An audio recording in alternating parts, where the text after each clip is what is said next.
the case with dance or any passion, taking care of yourself is crucial. Hi everyone, I'm Annika and welcome back to the third episode of Rhythm and Reality, where we talk to dancers about their journeys on the dance floor and in life.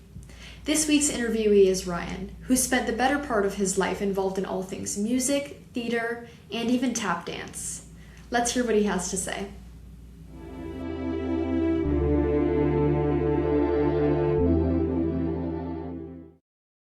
Hi everyone, welcome back to another episode of Rhythm and Reality. Today we have Ryan Ardelt here, and he's here to talk about some of his experience just in the dance world in general, performance, tap-wise. So go ahead and introduce yourself. Tell us a little bit about you. Yes, hello everybody. I am Ryan. I am a GCU grad. I got a minor in dance and a major in theater over at GCU. Lopes up. Woo! I am a musical theater artist local to Phoenix. So I actually grew up in Phoenix. I've been here my whole life and I'm currently working here. I've worked at various theaters here. I've worked at Child's Play, Arizona, Arizona Broadway Theater, the Phoenix Theater Company, and some others. And then I've also done a lot of teaching of youth theaters and dance studios. So basically all things dance, singing, and acting is kind of what my world looks like. Awesome. Among those, that sounds just like a lot of experience you have there. Did you have like something that was your favorite with all of that, or do you want to talk about any of that a little bit more? That's a tough question because I feel like it kind of came in different like different elements of the arts were introduced to me within different seasons of my life. So I was a dancer first. I started out in t-ball, and my two sisters were put in a dance class. And it's so funny because if anybody's familiar with the musical Chorus Line, I actually am very much Mike's story from that musical, where I saw my sisters in class and I was like, oh my gosh, I can do that. I would go home and I would practice with the moves that they were doing, and then I realized that that was what I wanted to do instead. So I grew up competitively dancing for throughout my elementary school years, and then I actually started to do piano kind of within that time frame, and then from there I became a dedicated band student. I did percussion and kind of took a little bit of a break from formal dance training, and then I almost majored in percussion, which is kind of crazy to think about now, just with the trajectory of where my life has gone. But from there, I started to take dance and theater a little bit more seriously, and then I ended up majoring it in college. But what's interesting is that even though I didn't pursue percussion as a career, I've been able to use it a lot within all the different shows that I've done throughout the years. So I feel like it all kind of comes back to you full circle. But also, it's really had a huge impact on me as a tap dancer as well. The percussion element and doing band and having musicianship be like a big part of my story. So yeah, I kind of came in like different seasons and they all kind of intertwined and intermingled. But I'm really grateful to be able to still pursue all of them to some capacity.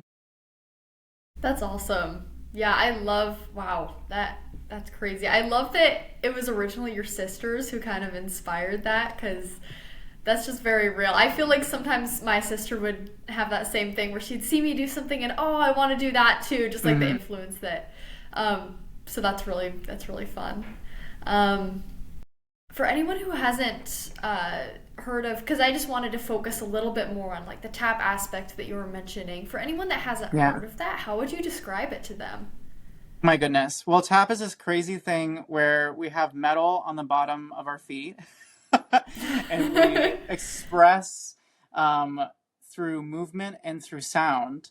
It's like a beautiful artistic experience that is very different from other forms of dance because you're essentially not only expressing through movement, but you're also being a musician. You're crafting an instrument essentially. You're using your feet to interact with the music that you're listening to and that you're dancing to. So it's really cool. It's definitely like I feel like percussion and tap go hand in hand. And I think a lot of people don't realize that tap dancers truly are musicians as well because they're crafting percussion rhythms along with the movement that they're doing as well. So it's a pretty neat combination of the two. Interesting. Do you think if you had to pick, like, do you think tap leans more on the side of dance or more on the side of music and percussion, like Mm, you're saying? that's so interesting that you asked that because I've heard a lot of different. I'm in like in the tap dance community here in Phoenix, and it's kind of a niche, small community. Like I feel like Mm-hmm. everybody in the U.S. like has interacted at some point. If you're like a professional tap dancer, like everybody knows everybody. So it's kind of a fun thing, but it's a widely talked about thing because I think a lot of times, especially if you look at like East Coast Broadway tap dance, it's kind of rooted in like footwork, and the upper body is kind of more relaxed, but it still can be very athletic, like if you look at like Singing in the Rain, Gene Kelly, Donald O'Connor, stuff like that. But I think it's interesting because like West Coast tap really leans into this idea of expressing even more with your upper body, and kind of taking the art form to a different place where it's not just rhythmically based, but it's also very movement oriented as well. So I truly feel like musicianship and the art of movement is within tap is kind of like equally important. I think they both go hand in hand, and it's an interesting discussion for sure. That is interesting. Um, yeah, I hadn't really thought of it like that, but yeah, that's interesting. Yeah, Um, like I I'll recently be honest watched. with you, I really don't. Oh, Oh, sorry. you're good. I was just gonna say that I recently watched this incredible video of this tap dancer at the World Championships, which that's the thing, you guys. It's crazy. There's a World Championship for just tap Wow. dancing, and there's this incredible soloist. I forget her name, but she did this really cool, like almost contemporary meets tap dance solo. And it was very expressive and very like rooted in kind of like what you would see in contemporary movement or lyrical movement, but also had tap dance as well. So I feel like that kind of thing is very common now today. Like different genres are kind of crossing over, and it's really cool to see. Interesting. That sounds like a very interesting combo, like contemporary plus like I wonder how you would do that. That's really I was interesting. like sobbing. I was like, this is so beautiful. It's such a cool thing to do, you know? Wow. And where did you say that was? It was at the World Tap Dance Championships. I can't remember who it was, but I think it was within the past couple of years. One of the dancers, tap dancers. Wow.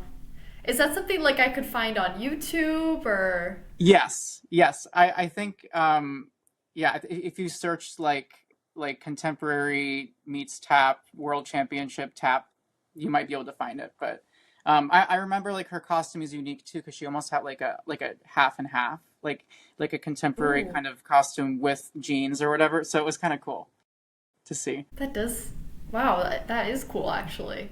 Yeah, I'll have to go and look at that later because if it's worthy of sobbing, then I think I just have to see it. Yeah, So it's like a beautiful, yeah, beautiful emotional like tugs at your heartstrings kind of piece. It was gorgeous. So. wow. That's awesome. I love that. Speaking of performances too, have you ever done any bigger performances or what are some of those that you're proud of? Yeah, that's a good question. It's interesting. I've done all sorts of different types of performances in different contexts. I'd say like the biggest theater that I've worked at is a regional theater, the Phoenix Theater Company, here in Phoenix. Also, Arizona Broadway Theater, I'd say would be like around the same caliber as well. Um, and for those of you who don't know, like regional theater essentially is like theaters that are professional theaters that follow a set of guidelines, like professional guidelines, and they're all across the U.S. So that's like what I mean when I say regional theater.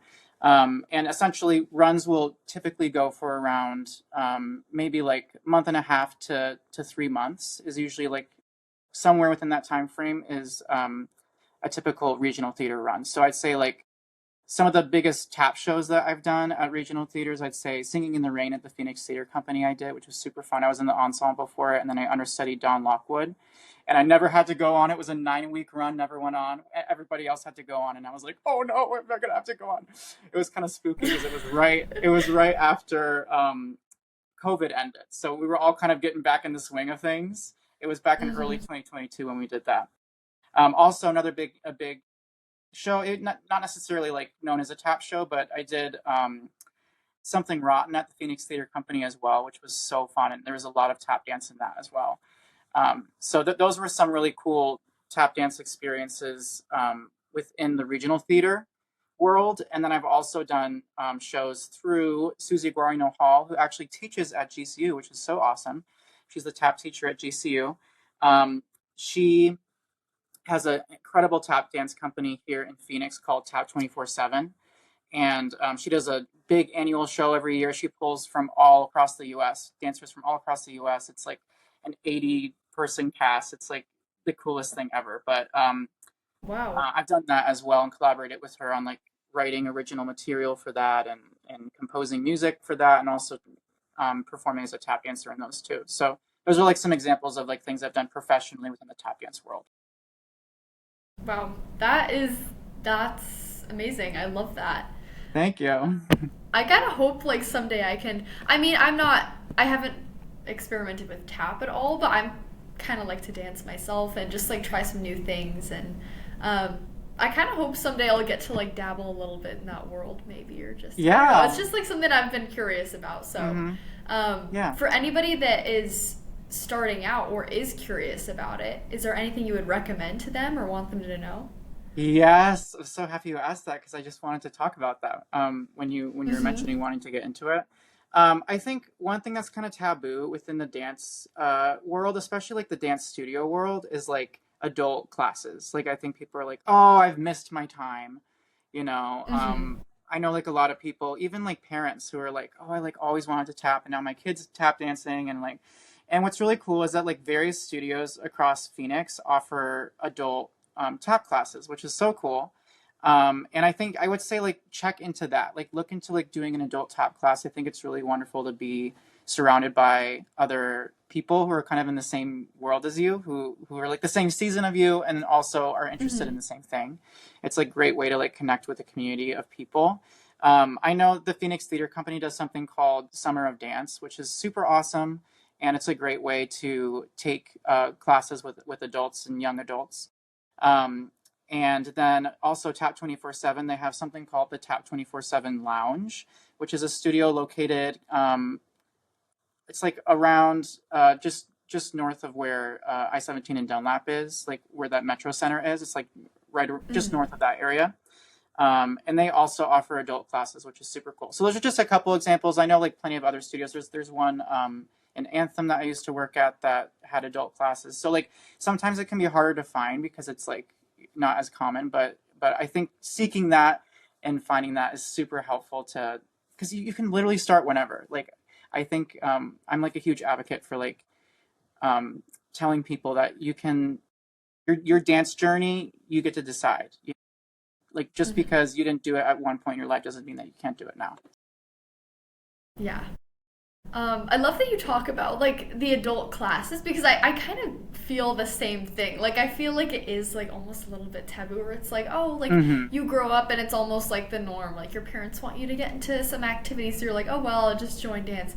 But then when you get to adulthood, it does become like so much more intentional. It's like, okay, I need to literally like go and Mm, carve out time for this. Like no more parents driving me to whatever. Like mm. you really have to Absolutely. pursue that. So Yes, yeah. it's a totally different experience for sure. Absolutely. Um, with some of your experience teaching, what does that looks like for you? Have you learned? I mean, I'm sure you've picked up a couple things from it, but what's one of the biggest things you've learned from that? Oh my goodness. Well, I think teaching challenges you to become a better artist. Mm-hmm. Because I think one thing that I learned as a teacher is that like, oh, I'm never going to be done learning. I Mm-hmm. think sometimes when we go into teaching, we think, oh, I have to know it all. Like I remember like first graduating college, and I started working at dance studios, and I was like, oh my gosh, like I feel like I'm like not equipped for this. I don't know everything, and it's like that's okay. I think teaching makes you realize how much you don't know, and that's a beautiful thing because then you can continue your own journey, and then you can also give. It's like um, this this beautiful balance of like being able to give back to the community and giving back to students what you've learned while also feeling convicted and excited about learning more yourself. So it's a very I feel like everybody should experience it at some point as an artist. Like it's a really beautiful exchange. That's awesome. Did you have any teachers? Because just out of curiosity, when you're talking about like giving that back, it just reminds me of the phrase like pouring into people. Did you ever Mm. have a teacher that kind of like poured into you or inspired you? Oh my goodness, so many, so many. Um, I'd say with in terms of tap dance, Susie Guarino Hall at GCU loves up. I'd say she is definitely um, the biggest influence of in my life when it comes to tap dance. Like she completely changed the trajectory of my dance life when I took her class. I had been like really into tap dance, but not like I didn't like ever think that I would be like a professional tap dancer specifically, and kind of like join that world and become immersed in that world. And she really like opened so many doors for me. And it's interesting. I compose music as well. It's like a big part of. Really? Um, I do, yeah, and That's and awesome. it's a really cool part of my artistic journey and career. But what's cool is that she was able to use that part of my artsy brain and combine it Hmm. with tap dance, which was really cool because her shows are like all original and they have like original concepts and storylines and characters and stuff. And so she's an incredible creator. So not only did she influence me as a tap dancer, but also as a creative. And so I think she's had a huge impact on my life. And I'm just like so grateful for her. And we're good friends today. And I'm part of her tap company. And like I feel like we'll always be close. So I'm really grateful. Wow, that's awesome. And I had no idea that you made music too. That's awesome. Thank you. Yeah, What it's led you to crazy. start? Oh, say that one What more led time. you to start doing that? Yes. Oh my goodness. Well, I feel like all in all, like everything that I do all stems from a love of music. Like music to me is like the core. And it's interesting because a lot of dancers will talk about like why we dance, right? Like we talk about, okay, what connected you to dance? And for me, it was always a response to music. I think some people, it's a little bit more of like this external release. And for me, it is like this like overwhelming, like need to interact with the music that I'm hearing. It's always been like music driven for me, which is so cool. I love hearing different people's perspectives on like why they dance. But I actually started composing. I took a couple piano lessons because I was kind of like fooling around on the piano when I was a Hmm. little kid.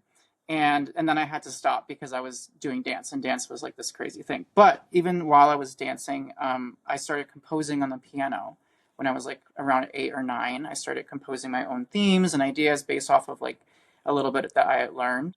And from there, I started taking piano lessons, um, and then from there, I continued as I learned more and was classically trained. I was able to continue to write, and I've always kind of just improvised and found motifs and themes and stuff through improv. And I've just been practicing that for such a long time that I was able to kind of transfer that into a more professional um, setting and context in my college years. So it was a whole journey. Wow, yeah. I can imagine. And composing too is no joke. Like, I mean, not only you have to like have the love for music, but then also just like knowing everything on the piano and like it's not no easy task. So, yeah, kudos to you. That's impressive. Thank you. Thank you. Hmm. Um, I think I know hot cross buns, and that's about it on the Mm-hmm. piano. I think all the other knowledge has left me, but That's where we all um, start, though, right? We all start. I remember this is starting true. there. This is true. It's a great place, Is a and good starting point. and it's funny. Like one of my favorite exercises to do is actually to take like a simple theme like that, and then Hmm. kind of just be able to add to it or improv off of it and stuff like that. So I feel like you know, like that kind of foundational work is always helpful, no matter what stage of artistry you're in. So. Yeah, absolutely. I also really related to when you were talking about like the music being the core of everything, like that just Mm, absolutely resonates with me because it really is like just like I don't know a single person who dances who doesn't love music. Like it just is Mm, such like a core. Like you just they just go hand in hand absolutely. yes. And just remembering like in high school, like even when I didn't dance, like just remembering like still hearing music or like hearing we had kind of like a cheerleading team and they would do dances and stunts and things and I wasn't a part of it. I didn't like think I was good enough at the time, but I would just hear them and see them dancing and I would just make like have to make myself sit down. I was like, you cannot get up and start dancing. But even just hearing that music, like Yes. just yeah, it absolutely is the core. So I I love totally that so yeah. much. Yeah. Um let's see what else. I have my little questions on the side here, so I'm trying to like look at um going back to kind of your experience, have you faced any obstacles that you found were difficult to overcome? Oh my gosh. Yes, I Mm-hmm. have. Oh my goodness. Yes, I think the biggest obstacle that dancers can face is injury. I've had many, many injuries in my time. Shoot. And it can be really debilitating. I recently was actually practicing, and it was like literally just, it wasn't even during a show. I was just practicing. And Mm-hmm. I injured my knee, and it's such a challenge, I think, as dancers because we have this need, to do our craft, and when you're taken Mm-hmm. away from that, it can be so challenging mentally. So it definitely was very difficult.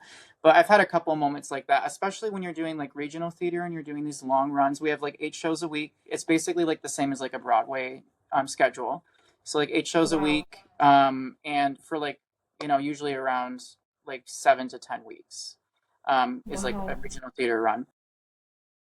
And I think, during those weeks, sometimes it's like you can get lazy and be like, I'm not going to stretch today, or, Mm-hmm. and injuries can happen. And so I think I would say that's the biggest challenge that I've ever faced is like how to deal with that, how to like mentally deal with that and have hope and still find ways to express myself as a dancer in a safe way while I'm recovering. But and lots of physical therapy. Mm. Physical therapy is Yes. the best thing in the world. But I think one regret that I have is in college. I used to like I had a couple injuries that I didn't even really understand exactly what was happening to me, and so I would just like power through it and be like, "Oh, I'm fine." And that's like one of my biggest regrets. Like I think like it's okay to acknowledge that something's happening, and I think we're kind of like taught to keep going and going and pushing forward, especially in college. Like you're like go go go, like it's like the fastest, most but also slowest Gosh. time ever. Yes. Like you're just working Yes. so much, and so like take care of yourself. Like that's like my biggest thing that I wish I had started to practice earlier in my career because it's so, especially for if you're interested in doing it professionally, like it's such a huge important part of the Mm-hmm. business. And but yeah, that's injuries are hard. Of course, also there's the Oh, mental yes. obstacles as well that you can face when it comes to like the mundane. Sometimes it's like when you're doing a contract for the same show over and over and over and over and over, it can be a little bit Mm-hmm.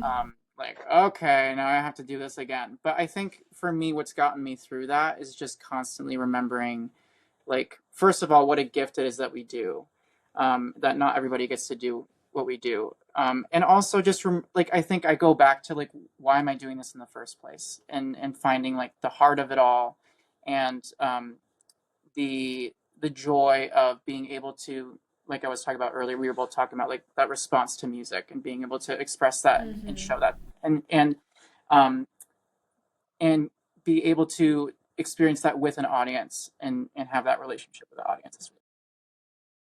So yeah, that was a whole Yeah, tangent, but absolutely. I'm like really passionate No, about no, no. obstacles. No, yes.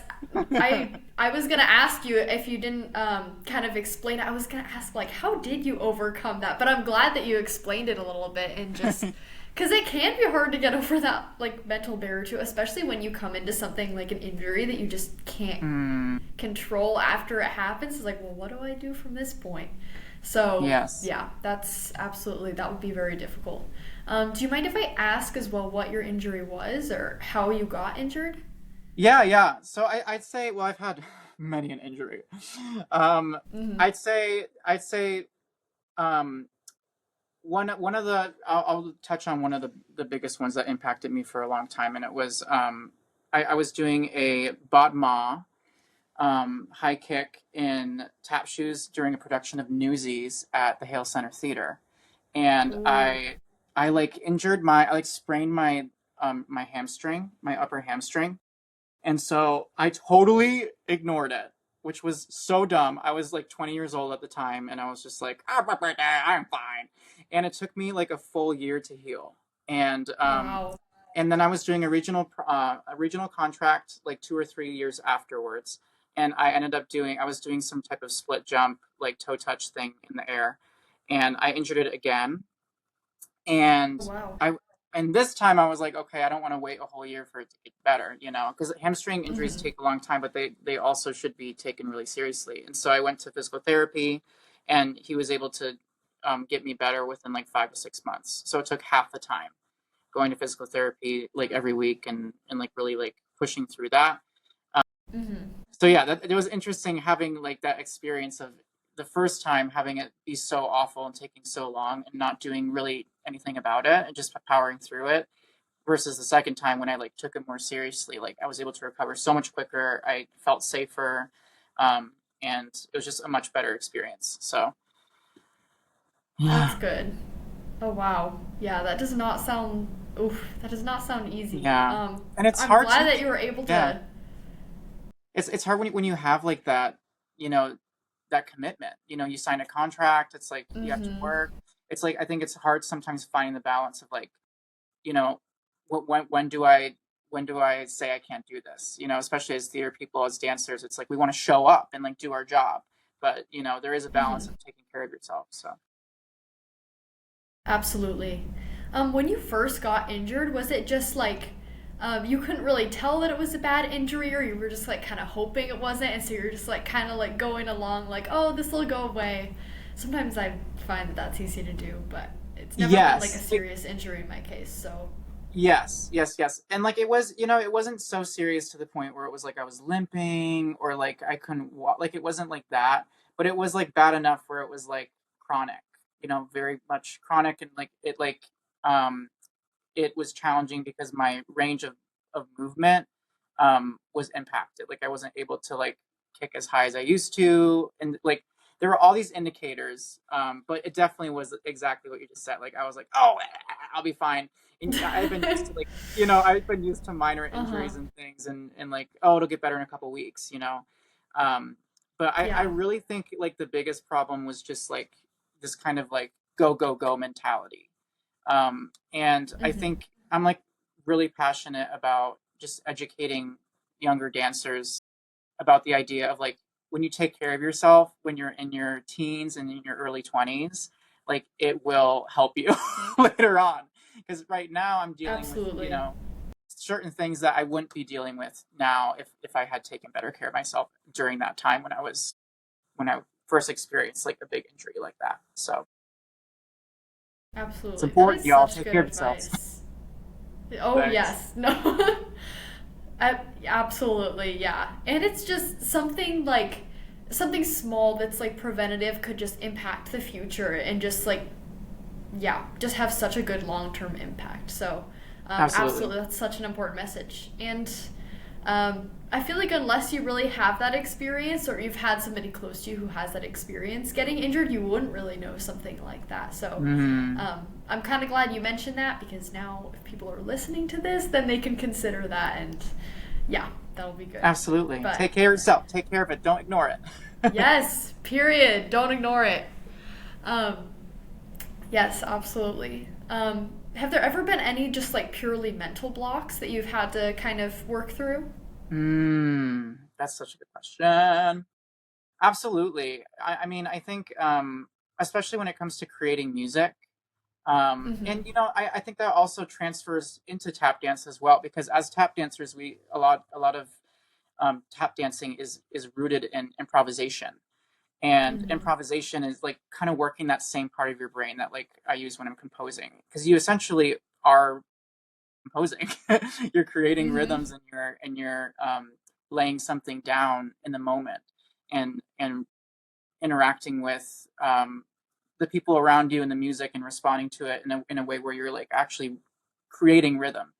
And I Mm-hmm. think I've had moments where it's like I just feel kind of like I'm going through the motions, or things that become kind of mundane, or like if something happens in your life, like something personal, it can be hard to like show up and like do your job as a performer, and get in front of people and be like, I'm going to give you a Mm-hmm. good show. Like I think I've dealt with that before, where like something has happened and I've been like, oh my gosh, now I have to go to work, I have to perform in front of 300, 500 people, and like still do this. And I think through those mental blocks, I think we touched on it earlier, but like really not only focusing on like why you do it, but also kind of putting the pressure off of yourself, and putting the weight that you're feeling off of yourself, and like really pouring into other people, like pouring into your fellow dancers, into Mm-hmm. your castmates if you're in a musical theater production, and into the audience. Like I think like the more that I've focused on the audience during those times in my life, like the easier it's been able to get through it and like show up and do the work. Because sometimes it's like I don't want to go, to work today. Mm-hmm. I don't have the strength to Yes. perform, and to like do this Mm-hmm. 100%, and I think like remembering that the audience, like this is a magical experience for them. Like a lot of them haven't seen this before, whatever show it is. Or maybe somebody in the audience on that particular day, like needs to experience this because they are going to do it. You never know. You truly never know. That's the beauty of art. It's like art is Mm-hmm. so nuanced and complex in terms of people's response to it, and people's perception of it, and how people take in those types of experiences. So I think like showing up for those people when I'm feeling icky has been like the most helpful Mm-hmm. guide for me mentally. Mm-hmm. Wow, that is very inspiring, actually. Mic drop. Yeah, because absolutely, like it's like you never know what kind of impact, even if you do something like that you think is difficult on stage, or you're like, oh, I'm just performing. Like I know a lot of dancers kind of have that mindset, like, oh, I'm just Mm, doing this performance, or I'm just getting through this, versus I'm putting out art here, and this could hmm. impact somebody like long into the future, or maybe inspire somebody to start something like that. Exactly. Um, Exactly. so yeah, that mindset is just absolutely like, and I think also if you don't really have that passion to start out with, it's going to be hard to continue something in the first place. So Absolutely. yeah, I'm Yeah. Like yeah, like it's like really it's cool that literally. like you found that. Thank you. Thank you. Yeah, and I think Mm-hmm. you really do. You really have to. It's like you said, like you really have to find it when you're doing, it all the time, And I don't think, I think sometimes it's not meant for everybody to have to do that, because it's a lot. Like I have a twin Mm-hmm. sister who is this incredible visual artist. It's so funny because I cannot draw. I can draw really, really good stick figures, but I cannot draw anything else. And it's Ooh, interesting because for I'm in the same boat. incredible stick figures, though, let me tell you. But Mm-hmm. it's interesting because she doesn't like to do it for work, and she's this incredible talent. Like she's like a prodigy. When she was like a little girl, Wow. she was drawing these unbelievable pencil drawings and pencil sketches that are just like, who, what, you were 8 when you did this? So she has this beautiful gift. But it's interesting because she takes it very seriously mentally, and she knows that if she were to do it like full time, it would take away from like the power of and the joy, and her ability to really like invest in something and like have it be authentic. So I think it's interesting because I think every artist's journey is different, and I think some people, it's a challenging thing to do shows all the time, and some people can navigate that, and like some people can't. And I think it's okay if you can't. I think like Mm-hmm. I'm inspired by my sister because I think like every artist has like a different journey, and it's okay if you're like, I can't do this all the time, but when I do it, you bet it's going to be incredible and really unique and Mm. special. So I think it's important for artists to like check in with themselves, and also seasons can change. Like I have so many friends who are like go go go, like doing contract after contract after contract, and then they're like, you know what, I need a break. And that's okay. Like it's okay to like navigate that in your artistic journey and like listen to that, Mm-hmm. because so much growth can happen in those periods where you're taking a break from it, or you're saving up something, internally that can be released later. So you never know. Mm. I like how you put that, saving up something internally to be released later. That just Mm-hmm. perfectly encompasses it, honestly. Because if I've often found too, if you kind of blaze through like that, or like you were talking about, just like boom, boom, boom, just kind of like how it is in college, I guess. But if you Mm-hmm. continue doing that, like it really can take away from like the richness of art later and just like everything that you're able to put out there. So, yeah, And like I think the absolutely. whole point, is authenticity. Like we want to be authentic as artists. Mm-hmm. And as soon as we lose that, it can be challenging. And so that's kind of like my big thing is like I'm like, if I'm not feeling authentic in this, then maybe I need to take a break, or I need to like reevaluate, where I'm going with a particular road that I'm on. Yeah, absolutely. That's very wise. Thanks. Um, I'm still learning, you're but welcome. but Well, still, like I'm glad that you're willing to give some of your experience on here and some of your wisdom, Mhm. because not just only for the people that may be listening to this, um, it may just be my professor at first, but maybe people will listen to this later. But also just like for me to get that wisdom and just like I Yeah, don't know, it's just helpful for me as well, so I appreciate it.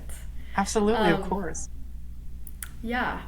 Um, let's see, what have we not gone over some so far? Do you think a lot of my questions are very, very geared towards tap specifically, but Hmm. do you think tap in general deserves more spotlight? Yes, yes, yes, yes, yes. It does. I think there is like kind of a resurgence of tap. It still is a little bit less popular compared to other genres of dance, but I think it's so. I mean, I'm a little bit biased because I like love it so much, but what I think is so unique about it. This is true. I just think it's so cool because it's this one, like I was touching on earlier, it's this like perfect collaboration of being able to express as dancers through movement, but also like as musicians. And I just think I feel like so many parts of my brain are working when I'm tap dancing. And I think it's also incredibly communal. Like it is such a unique way to connect with other people when you are all making the same sound together, like, and you're producing like the same rhythm together. It's like it almost is like akin to like all of our hearts beating at the same time. Like it is such a like almost spiritual Wow. experience to tap dance with people and like be right on with them.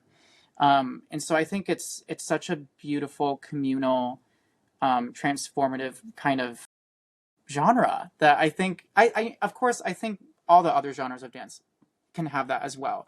Like you look at partner work Mm-hmm. in contemporary dancing, and like the intricacies of that is like so unique. And you look at I mean, ballet is like, I mean, a beautiful way to connect with people as well. But Mm-hmm. I don't know.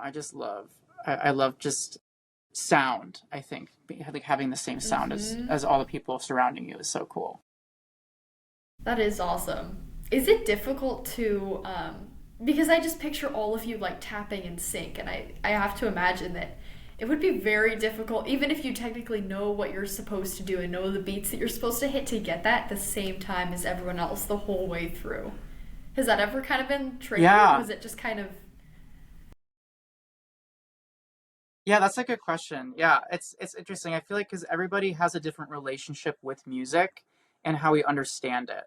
And it's kind of like almost like math, where it's like there's multiple different ways you can get the same answer. And I feel like everybody kind of navigates that different internally with how do you get right on the rhythm? How do you understand the rhythms? And for me, like I'm Mm-hmm. fortunate to have like a lot of like training within music as a percussionist, which has like made it so much easier translating that Oh, into tap I can dance. imagine. But but it's really fun to hear about different people's like internal journeys to find a specific pattern or rhythm, because some people are very like pattern based in their heads, and that's how they really lock down a rhythm. Or some people like listen to a specific instrument in the score or in the music that you're Mm-hmm. tap dancing to, and like that's where they're able to find it. So it's like it's cool to hear how different people get there. But for me, I think it's just like the percussionist in me is like oh, precision, precision, precision. Let's get this. So Uh-huh. it's helped. Yeah, I'm sure. I can imagine that like somebody who doesn't or somebody just that doesn't have that foundation or that musicality might have like a harder time. Um yeah. Do you think there's any specific like when you first start out with tap, do they train you in any exercises to kind of help you find that musicality or what are some of the first things you usually learn? Yeah, absolutely. I think the first thing that you really tap into, pun intended, is that was a dumb pun. But I think one of the No, first no, no. one of the first things that you tap into when you're tap dancing is like finding the downbeat and finding like the quarter note, right? So like if we have like a measure of 4/4, like where we count, as dancers, we count things in eight. Usually that's a 4/4. 1, 2, 3, 4, and a 5, 6, 7, 8. So finding that count, the quarter note, like the downbeat, I think is like the first thing that you're trained in as tap dancers is like, can we keep that rhythm and sustain that the space in between notes? Because I think as tap dancers, what is a challenge in the beginning is there's movement and then there's a sound at the end of the movement. So I think navigating, what is the space in between each sound? How long does each movement take?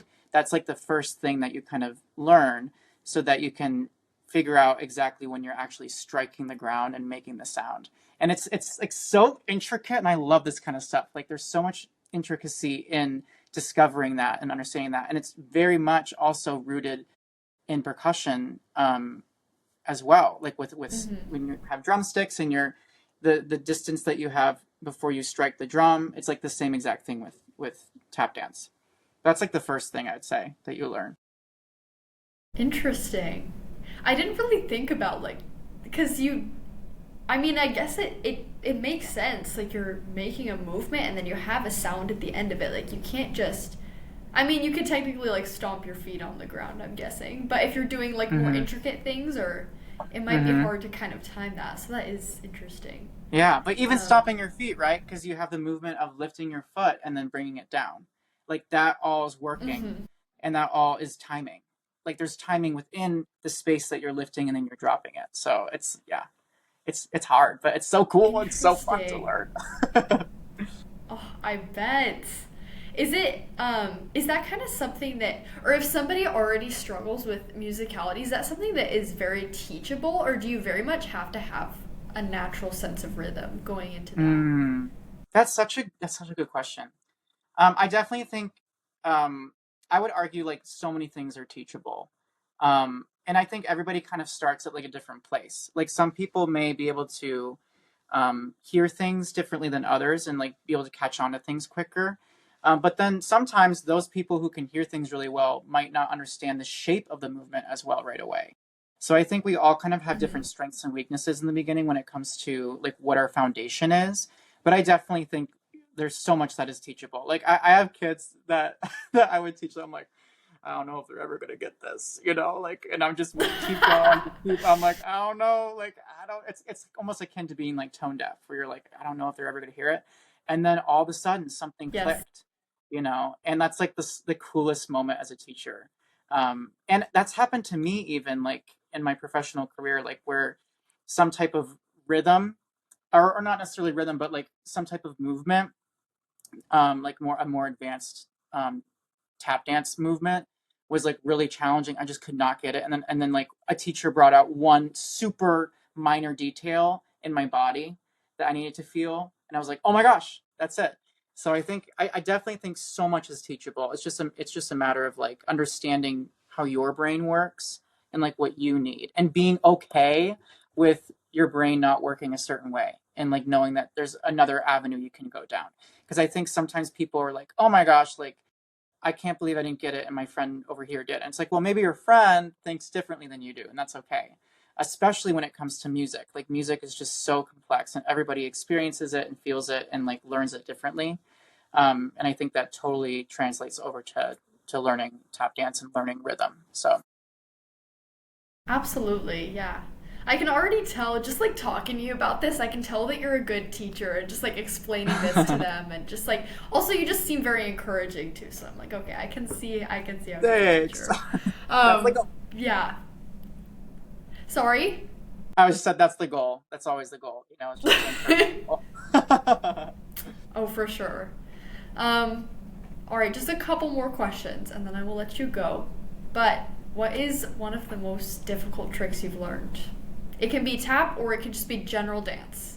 Oh my goodness. Oh, well, I'd say I can give like both. So I'd say for Okay. tap dance, one of the hardest things that I've learned is it's like a wing. It's a syncopated wing or a double wing, but it's going out.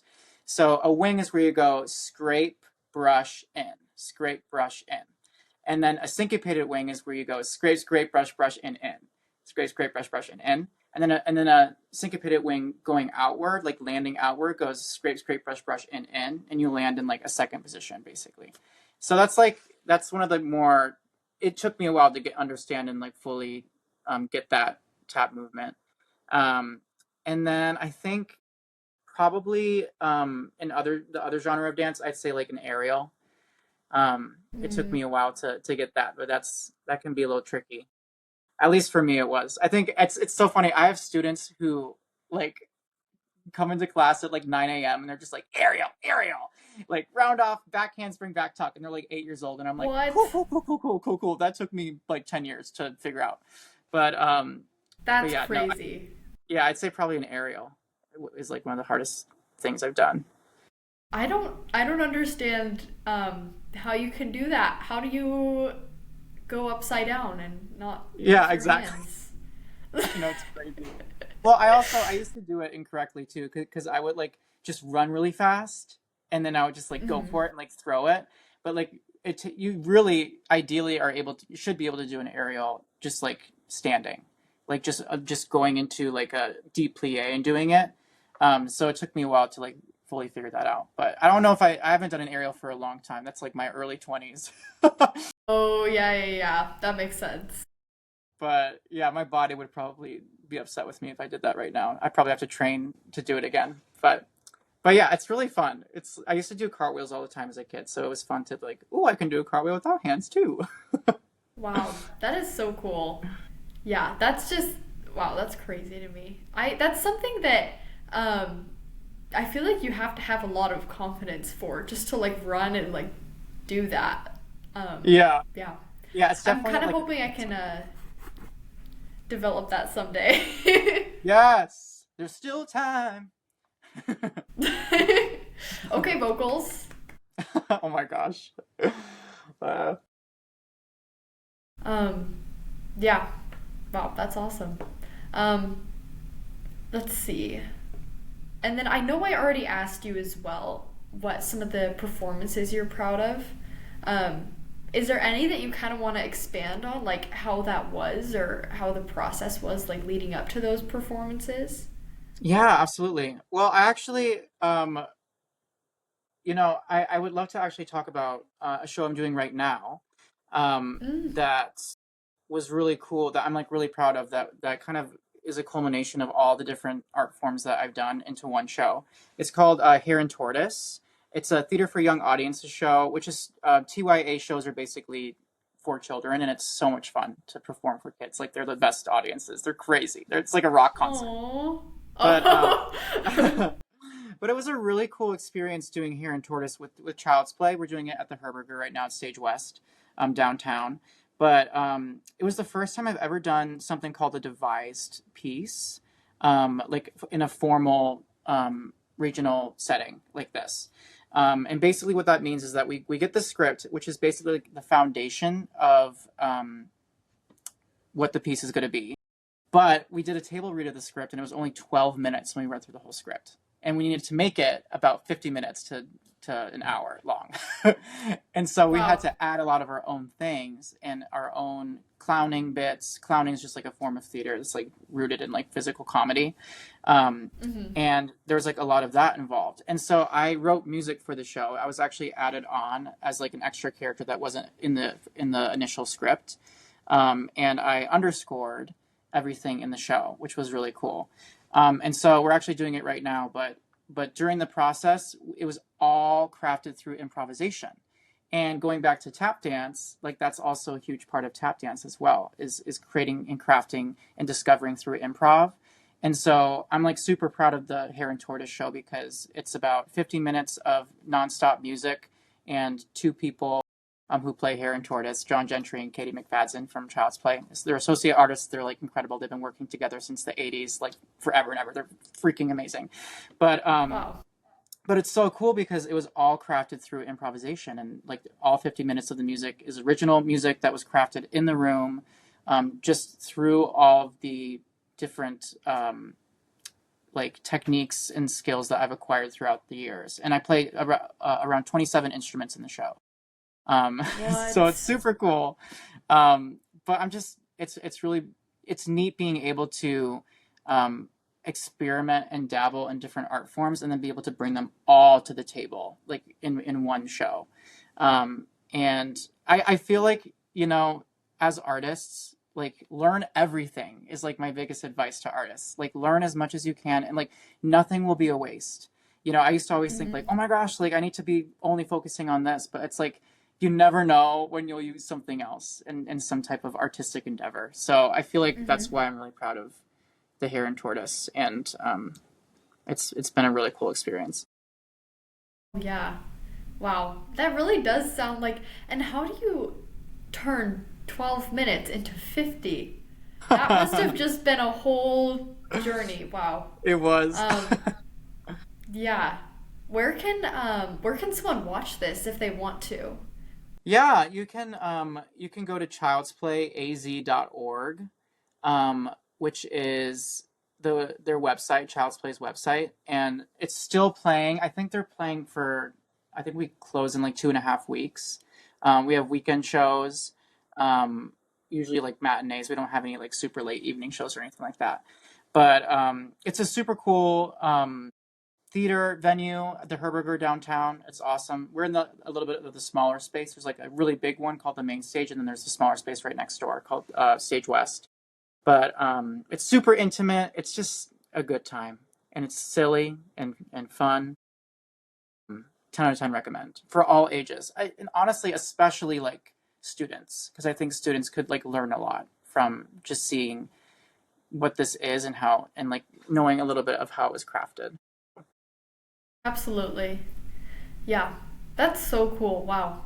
Um, yeah, I'll have to check that out. Or do you know if it's recorded at all after the fact? They have an archive recording, but I don't think it's like publicly released, which is so challenging. I'm like, darn. But they do have like Shoot. clips and stuff on social media, which is cool. They have like an Instagram and TikTok page, where you can see like little clips and stuff from it. So Okay, that's good. Um, yeah, that sounds amazing. What an amazing thing to be proud. Like all of your skills combined, and then just knowing that you put all of this work into it, and yeah, I can imagine that's so satisfying just to see that come together.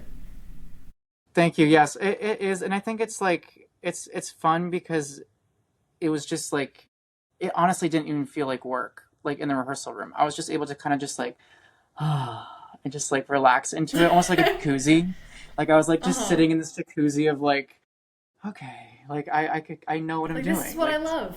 this is what I love Uh-huh. exactly. Like and it just I felt like it felt very much just like everything paid off. Like all the tears and and Oh, training and you know all the hard hours like paid off in that moment. And it was like, Mm-hmm. oh, I can just like authentically just create and just have a good time. So That is amazing. Wow. Yeah. I realize it's a little longer than I told you it would be for this episode, so we might need to wrap it up. But you're or do you fine. want to leave our audience with any final thoughts today? Um, I would say final thought is stay creative. Um, don't be afraid to try new things, and it's never too late. That's my final thought. Very inspirational. Thanks. Yeah.